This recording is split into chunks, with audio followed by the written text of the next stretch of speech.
अस्सलाम स्टूडेंट्स। तो आज हम चैप्टर नंबर 2 शुरू करवा रहे हैं, theory of quadratic equations. Chapter number 1 में हमने सॉल्यूशन ऑफ क्वाड्रेटिक इक्वेशंस को डिस्कस किया था और आज हम चैप्टर नंबर 2 में थ्योरी ऑफ क्वाड्रेटिक इक्वेशन को इंशाल्लाह पढ़ेंगे। इसमें हमारे पास जो सबसे पहला टॉपिक है वो है nature of the roots of quadratic equation. Nature of the roots of quadratic equations को फाइंड करने का तरीका सीखेंगे कि हम किस तरह एक क्वाड्रेटिक इक्वेशंस के रूट्स के बारे में प्रेडिक्शन करवा सकते हैं। इसके लिए हमें standard form of quadratic equations का पता है, ax square plus bx plus c is equal to 0। हमने जब standard form of quadratic equations को थ्रू कंप्लीटिंग स्क्वायर हल किया तो हमने वहां से एक फार्मूला डिराइव किया था और फार्मूले का नाम था quadratic formula, minus B plus minus into square root of B square minus 4ac divided by 2a।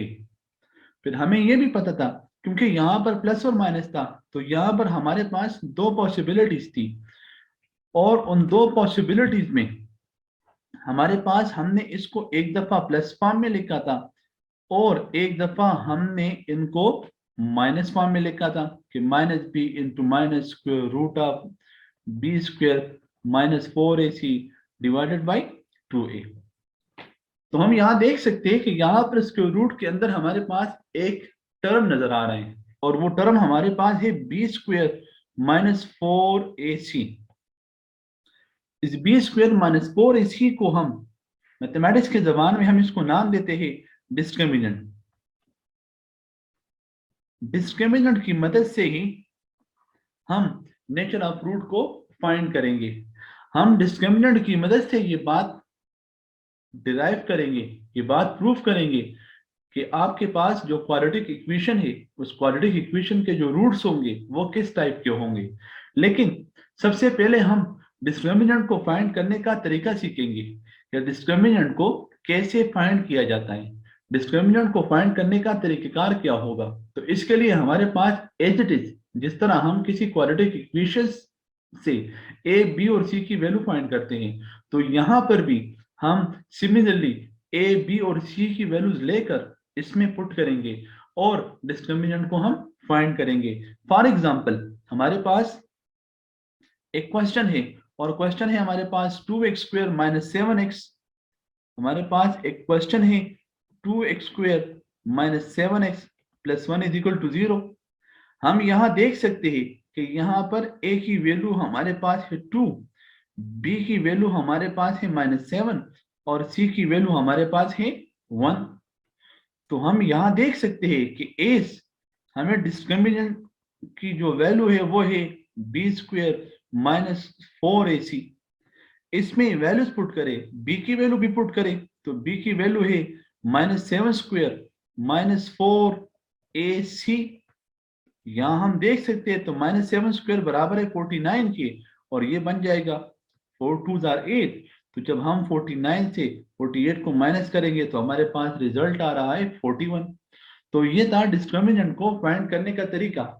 लेकिन हम जब डिस्क्रिमिनेंट को फाइंड करेंगे तो इसमें हमारे पास कुछ डिफरेंट किस्म की वैल्यूज आएगी, डिफरेंट किस्म के हमारे पास आंसर्स आएंगे। वो क्या होंगे तो हम इस पर फिर डिफरेंट कंडीशन लगाएंगे। वो कंडीशन हमारे पास क्या होगी, उसमें हमारे पास जो सबसे पहली कंडीशन है वो ये है कि यहाँ पर हमारे पास जब हम बी स्क्वायर माइनस 4ac को फाइंड करते हैं तो हमारे पास ये पॉसिबिलिटी मौजूद है कि इसका आंसर हमारे पास 0 से बड़ा हो। लेकिन 0 से बड़ा होने का मतलब हमारे पास यहाँ पर ये है कि 0 से अगर वो बड़ा है तो इसमें भी फिर दो पॉसिबिलिटीज होगी। वो दो पॉसिबिलिटीज हमारे पास ये है, अगर आपके पास डिस्क्रिमिनेंट 0 से बड़ा हो, पॉजिटिव हो, तो इसमें हमारे पास दो ऑप्शन होंगे। नंबर 1, जो नंबर आपके पास आ रहा है क्या वो परफेक्ट स्क्वायर है, नंबर 1। अगर परफेक्ट स्क्वायर होगा तो जो क्वाड्रेटिक इक्वेशन होगा उसके जो रूट्स होंगे वो रूट्स होंगे आप लोगों के पास रियल होंगे या रेशनल होंगे और साथ साथ रूट्स अनइक्वल भी होगा। फिर हम इसी पॉजिटिव में दूसरी कंडीशन लगाते हैं और दूसरी कंडीशन ये है कि अगर वो परफेक्ट स्क्वायर ना हो, not a perfect square, not a perfect square, अगर वो परफेक्ट स्क्वायर नहीं है तो जो क्वाड्रेटिक इक्वेशन होगा उसके जो रूट्स होंगे वो आपके पास होंगे इर्रेशनल और साथ साथ अनइक्वल भी होंगे। दूसरी कंडीशन हमारे पास यहां पर डिस्क्रिमिनेंट के लिए ये है, अगर आप बी स्क्वेयर माइनस 4ac को फाइंड करते हो तो ये भी मुमकिन है कि इसका आंसर 0 के बराबर हो।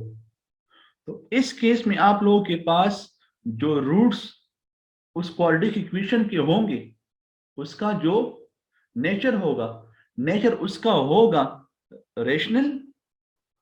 इन अदर वर्ड्स हम कह सकते हैं कि रियल होगा, और साथ साथ जो रूट्स होंगे दोनों रूट्स आपके पास इक्वल आएंगे, एक जैसे होंगे।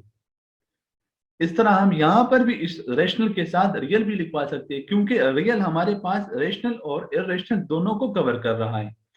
और जो तीसरी कंडीशन हमारे पास यहाँ पर आ रही है, तीसरी कंडीशन हमारे पास ये है कि जब हम बी स्क्वेयर माइनस 4ac को फाइंड करें तो मुमकिन है, पॉसिबल है कि उसका आंसर आप लोगों के पास नेगेटिव आ जाए। नेगेटिव मीन कि आपके पास अगर वो लेस देन 0 हो तो उस केस में जो रूट्स होंगे वो आप लोगों के पास इमेजिनरी होंगे, और हम उसको कॉम्प्लेक्स कॉन्जुगेट भी कह सकते हैं, क्योंकि इमेजिनरी नंबर का जो कंसेप्ट है वो हमारे पास कॉम्प्लेक्स नंबर में ही है। तो जैसे हमने यहां पर बात की, क्योंकि हमारे पास जो फार्मूला था क्वाड्रेटिक फार्मूला, क्वाड्रेटिक फार्मूला हमारे पास था minus B plus minus B square minus 4ac का square root divided by 2a। अगर ये टर्म आपके पास, लेट सपोज मैं इस टर्म को ले रहा हूं और मैंने बी स्क्वेयर फाइंड कर दिया एक क्वाड्रेटिक इक्वेशन का, बी स्क्वेयर माइनस 4ac, और उसका आंसर 4 आ गया, तो यहाँ पर 4 को हम लिख सकते हैं 2 का होल स्क्वेयर। तो इसी वजह से जब हम बी स्क्वेयर माइनस 4ac को यहाँ पुट करेंगे तो स्क्वायर उसका रूट कैंसिल हो जाएगा, तो इसके रूट का आइडिया यहाँ से निकल जाएगा, कंसेप्ट यहाँ से स्क्वायर रूट का खत्म हो, क्योंकि स्क्वायर रूट स्क्वायर के साथ कैंसिल हो जाएगा। तो जो नंबर आपके पास बचेगा वो स्क्वायर रूट के अंदर नहीं होगा। दूसरी कंडीशन में यहाँ पर ये ले रहा हूं, अगर मैं बी स्क्वेयर माइनस 4ac को फाइंड कर रहा हूं और यहाँ पर हमारे पास एक ऐसा नंबर आ गया जो परफेक्ट स्क्वायर नहीं है, तो जब भी हमारे पास स्क्वायर रूट के अंदर, जब भी हमारे पास स्क्वायर रूट के अंदर एक ऐसा नंबर आ जाए और वो परफेक्ट स्क्वायर न हो तो उस केस में वो नंबर आप लोगों के पास इर्रेशनल नंबर होता है।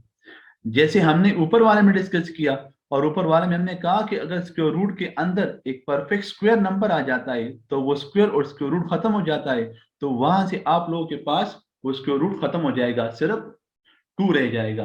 लेकिन यहाँ पर हमारे पास रूट खत्म नहीं हो सकता, तो इसी वजह से ये जो रूट्स होंगे वो इर्रेशनल बन जाते हैं। और जब हमने तीसरी बात की कि अगर हमारे पास रिजल्ट नेगेटिव आ जाए, नेगेटिव मीन लेट सपोज मैं लिख रहा हूँ -2 आ गया, लेट सपोज सपोजिशन हम कर रहे हैं, तो जब स्क्वायर रूट के अंदर हम -2 लगाएंगे तो ये तो हमारे पास प्रीवियस आइडिया है कि जब भी हमारे पास स्क्वायर रूट के अंदर नेगेटिव साइन आएगा तो वो नेगेटिव साइन, वो पार्ट हमारे पास इमेजिनरी पार्ट कहलाएगा।